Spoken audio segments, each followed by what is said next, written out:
King cobra और अजगर के बीच कई महत्वपूर्ण अंतर हैं।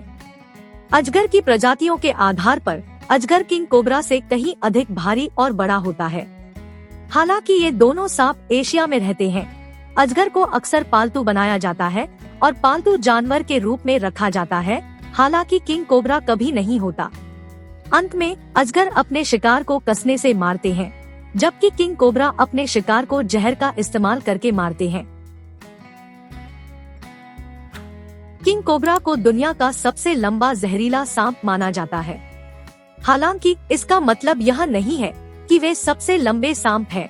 अवधि उदाहरण के लिए अजगर की प्रजातियों के आधार पर वे 20 फीट तक की लंबाई तक पहुंच सकते हैं, जबकि किंग कोबरा की लंबाई औसतन 12 से 18 फीट होती है।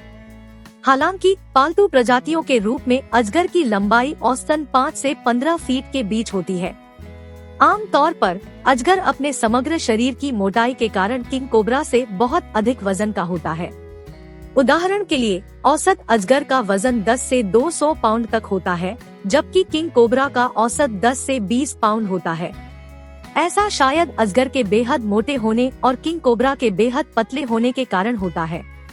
अजगर घने जंगलों और नम जंगलों को पसंद करते हैं, जबकि किंग कोबरा अक्सर आबादी वाले इलाकों में पाए जाते हैं। हालांकि कोबरा भी जंगलों का आनंद लेते हैं, क्योंकि वे कुशल पेड़ पर्वतारोही होते हैं और अधिकांश अकेले रहना पसंद करते हैं। अजगर की प्रजातियों के आधार पर वे विभिन्न रंगों में उपलब्ध होते हैं, जबकि किंग कोबरा आमतौर पर भूरे या पीले रंग में ही आते हैं।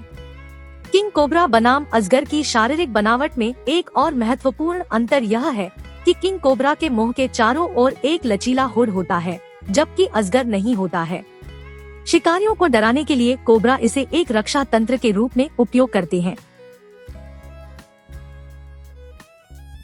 किंग कोबरा बनाम अजगर के व्यवहार में कई अंतर हैं। किंग कोबरा कुख्यात जहरीले सांप है, जबकि अजगर कंस्ट्रक्टर और गैरविषैले व्यक्ति हैं। जब उन्हें शिकार करने का समय आता है तो इससे बहुत अलग व्यवहार होता है।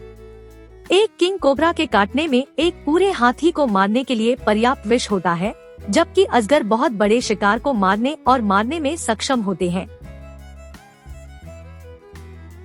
अजगर 30 मिनट तक तैरने और अपनी सांस रोककर रखने में भी सक्षम होते हैं, हालांकि किंग कोबरा में यह क्षमता नहीं होती है। अजगर और किंग कोबरा दोनों ही पेड़ों पर चढ़ते हैं, हालांकि बड़े अजगर अक्सर इस क्षमता को खो देते हैं जब वे बहुत बड़े हो जाते हैं। अंत में शिकारियों का सामना करने पर कोबरा हवा में 4 फीट तक उठने में सक्षम होते हैं, जबकि अजगर ऐसा नहीं करते। किंग कोबरा का आहार कुछ हद तक पक्षियों, छिपकलियों और अन्य सांपों तक सीमित है। दूसरी ओर अजगर व्यापक प्रकार के शिकार का शिकार करते हैं, हालांकि यह अजगर की प्रजातियों के आधार पर भिन्न हो सकता है। ये कंस्ट्रक्टर अपना पूरा खाना निगल लेते हैं और यहाँ तक कि अपने से बड़े जानवरों को भी खा सकते हैं। वे आमतौर पर कृंतकों, पक्षियों, छिपकलियों, सांपों और बंदरों, बड़ी बिल्लियों और कई अन्य बड़े जानवरों को खाते हैं। किंग कोबरा और अजगर के बीच अंतिम अंतर उनका जीवन काल है। औसत किंग कोबरा 15 से 20 साल तक कहीं भी रहता है, जबकि अजगर 20 से 30 साल तक कहीं भी रहते हैं। हालांकि यह अक्सर अजगर की प्रजातियों पर निर्भर करता है और कुछ अजगर इस अनुमान से अधिक होते हैं। अब ज्वलंत प्रश्न, जंगली के साथ मुठभेड़ में कौन जीतेगा?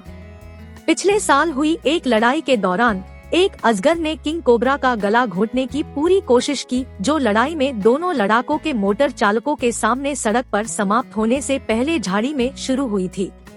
लेकिन यह सब उस झटके और अजगर के धैर्य से धैर्यपूर्वक प्रतीक्षा करने के लिए था। हालांकि पिछले 1 से 3 साल पहले एक अन्य मुठभेड़ के दौरान जहर बस दिन को बचाने के लिए पर्याप्त नहीं था और संघर्ष एक ड्रॉ में समाप्त हो गया, क्योंकि अजगर ने अपने जहर के प्रभावी होने से पहले ही कोबरा की जान ले ली।